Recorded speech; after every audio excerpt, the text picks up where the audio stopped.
Si aujourd'hui tu penses que tu manques de discipline et que c'est à cause de ça justement que tu n'arrives pas à perdre du poids, alors écoute bien. Parce que le problème, c'est sûrement pas ta volonté. Et si tu restes jusqu'à la fin de cette vidéo, je vais te donner un cadre concret. Quelque chose que tu peux appliquer dès aujourd'hui pour sortir de ce cercle motivation, abandon. Je fais quand je suis motivé, dès qu'il y a une petite fluctuation, j'arrête et ainsi de suite et sortir de ce cercle vicieux. Parce qu'au final, moi aussi à un moment j'ai pensé que j'étais faible.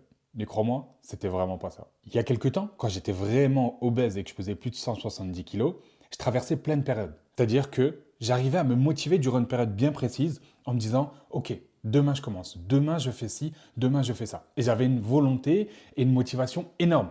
Alors oui, j'arrivais à mettre ces choses en place là. Mais pendant combien de temps? Pendant 1, 2, 3 semaines vraiment quand je serrais les dents. Mais après, c'était la dégringolade totale. Je reprenais mes habitudes, je reprenais le peu de poids que j'avais perdu. Et au final, c'était juste de l'accumulation de frustration. J'étais frustré. Pourquoi? Pourquoi j'y arrivais pas? Qu'est-ce qui faisait que malgré cette volonté, malgré cette motivation, eh ben, je faisais un pas en avant pour en faire deux en arrière. Et je me disais que c'était sûrement un problème de discipline. Parce que je faisais un écart, puis deux, puis trois. Finalement, cet écart devenait une routine, une habitude. Et je me suis dit, ben, finalement, tu n'arrives juste pas à tenir. Tu n'arrives juste pas à tenir sans faire d'écart, en suivant ta diète, en suivant ses entraînements. Mais je me suis posé et j'ai réfléchi, j'ai essayé de comprendre d'où provenait ce problème. Parce qu'il y avait plein d'autres domaines dans la vie où une fois que j'arrivais à me fixer un objectif, eh ben je l'atteignais. Je l'atteignais et justement cette discipline-là recherchée, eh ben je l'avais. Que ce soit professionnellement ou que ce soit dans plein d'autres domaines. Il y avait vraiment juste ce facteur de perte de poids où je ne me retrouvais pas. J'avais l'impression que c'était une autre personne qui était à ma place à chaque fois qu'il fallait tenir une diète plus de 2 semaines. Finalement, j'ai réussi. J'ai réussi à perdre plus de 70 kilos en 8 mois. Pas grâce à une volonté de faire ou un mental à toute épreuve, hein, mais plutôt grâce à un système. Et quand je te parle de système, je te parle de structure. C'est-à-dire qu'on peut tous mettre en place à sa propre échelle des choses qui feront que les unes additionnées aux autres, ces petites actions du quotidien qui au final feront toute la différence. Et c'est vraiment ça, moi, aujourd'hui, qui m'a permis de passer de ça à ça, et non pas le fait d'être un surhomme, d'être plus motivé que les autres, d'être plus discipliné, etc. Je me suis juste posé et j'ai écrit ma feuille de route. Rien de plus, rien de moins. Et je vais t'expliquer comment toi aussi tu vas pouvoir écrire ta propre feuille de route qui te mènera vers ton objectif. Et déjà, avant d'aller plus loin, moi ce que j'aimerais que tu saches, c'est que la discipline, c'est pas un trait de personnalité. C'est pas le fait de naître avec plus de discipline ou moins de discipline, loin de là. C'est juste le résultat d'un environnement structuré. C'est-à-dire que si tu es dans un environnement avec trop de contraintes, avec trop de choses à penser, ben là tu viens ajouter de la fatigue mentale et au bout d'un moment, tu tiens plus. Mais de l'autre côté, si tu es dans un environnement avec trop de liberté, et ben là, il n'y a plus du tout de structure, plus du tout de cadre. Et là, c'est la porte ouverte à la négociation. Et la négociation avec toi-même, avec ton propre cerveau. C'est bien ton cerveau qui te dit, bon, en vrai, là, ta façon, c'est 2, 3 jours. Un petit peu de Nutella, ça fera pas de mal.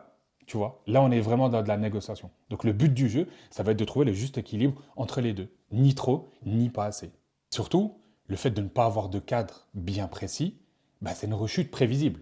C'est-à-dire que si tu commences au feeling, comme on le fait beaucoup, comme on le fait souvent, si tu commences à la motivation, si tu commences en se disant, bah, je verrai déjà, bah là, ton échec, il est déjà prévisible. Tu sais déjà que dans 1, 2, 3 semaines, le château de cartes va s'effondrer parce qu'il n'y avait aucune fondation.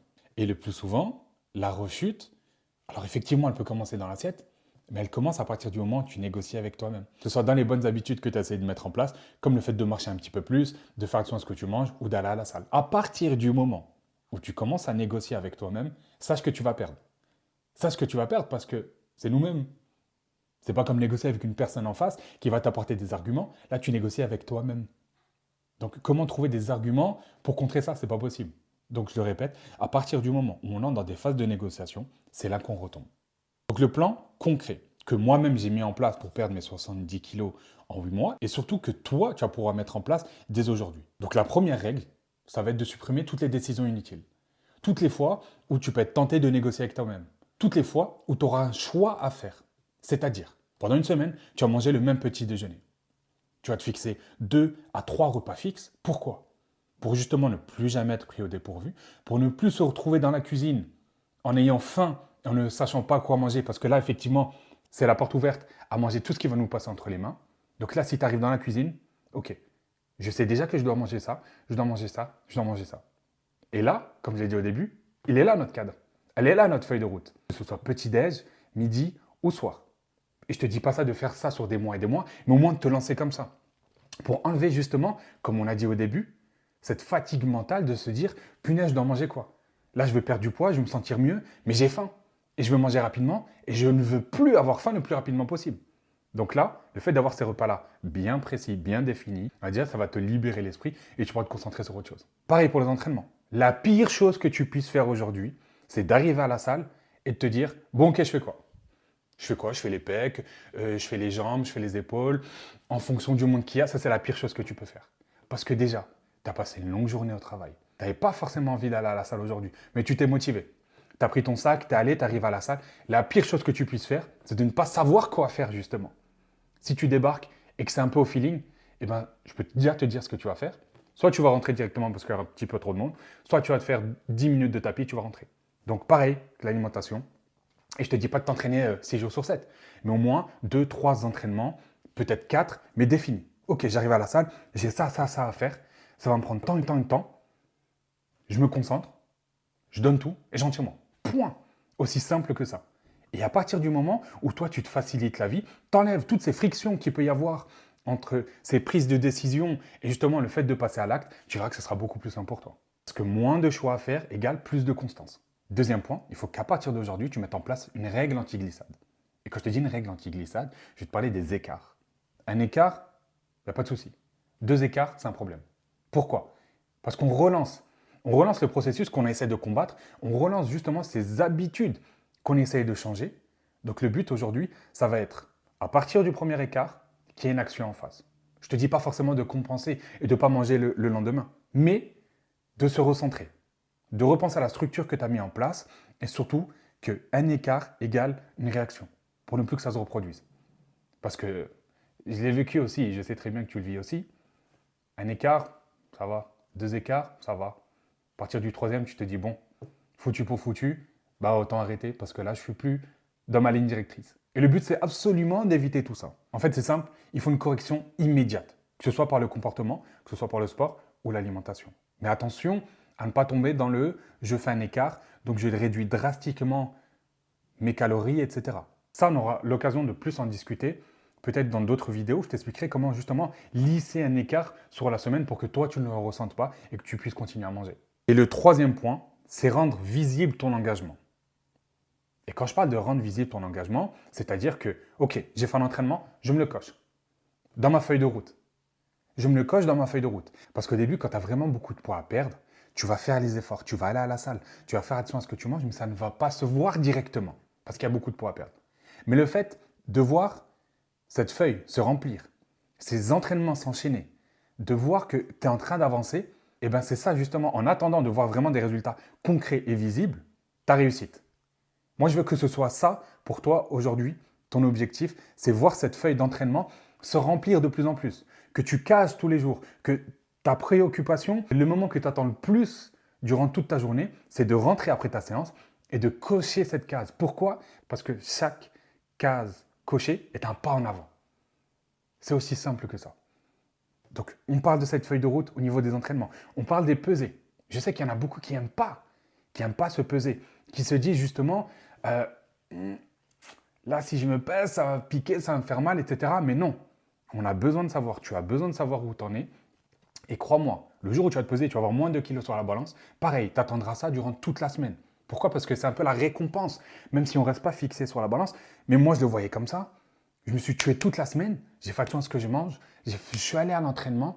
J'ai gardé justement cette feuille de route que je me suis imposée. Et à la fin, je vois moins de kilos. Et ben, je me dis, mais punaise, ça valait le coup. Et ben, je continue la semaine prochaine. Comme ça, je vois encore moins 1, moins 2 kilos, et ainsi de suite, ainsi de suite. Donc vraiment, rends ton engagement visible. Et faites chaque victoire. Chaque petite victoire. Aujourd'hui, je n'ai pas mangé de sucré. Aujourd'hui, je n'ai pas craqué. Aujourd'hui, j'ai suivi ma diète au gramme près. Aujourd'hui, mon pantalon il va un petit peu moins serré. Ben, c'est une victoire et faites-la.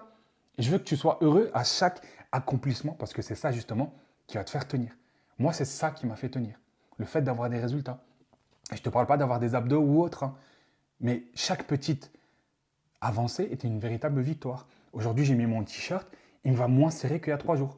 Et ben, je suis content, je passe une bonne journée, ça me donne envie d'aller me défoncer à la salle et de continuer à bien manger. Parce que je sais que ce que je suis en train de faire, ben, j'ai des résultats derrière. Comme tu as pu voir au final, tu manques pas vraiment de discipline.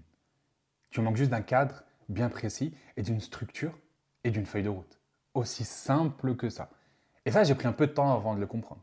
Parce que pareil, j'étais dans la même situation que toi et je voyais cette perte de poids comme une véritable montagne à gravir et que justement, je pensais ne pas avoir les outils pour. Je pensais ne pas avoir cette discipline-là pour. Et quand j'ai compris ça, quand j'ai compris qu'il me fallait juste ma feuille de route, ma structure ou mon cadre, ben, j'ai arrêté de me battre avec moi-même. J'ai arrêté de me battre avec moi-même et ça m'a permis vraiment d'avancer et surtout de savoir dans quelle direction j'avance. Et c'est exactement ce que j'essaie de t'apporter aujourd'hui. Donc j'espère que tu es bien resté jusqu'à la fin de cette vidéo et que surtout tu vas pouvoir appliquer ça dès aujourd'hui. Parce que finalement, c'est des solutions simples et à la portée de tous qui peuvent faire beaucoup de différence et concrètement changer complètement ta vie. Donc je te dis à la prochaine et surtout si tu veux en apprendre plus sur mon parcours, sur comment j'ai perdu 70 kilos en 8 mois ou tout simplement voir comment je maintiens tout ça, tout simplement recevoir encore plus de conseils sur ta perte de poids, je t'invite à t'abonner à mon compte Instagram. Je partage mon quotidien, je partage ce que je mange, je partage comment je m'entraîne et surtout les petits tips qui m'ont permis de perdre du poids et de le maintenir derrière.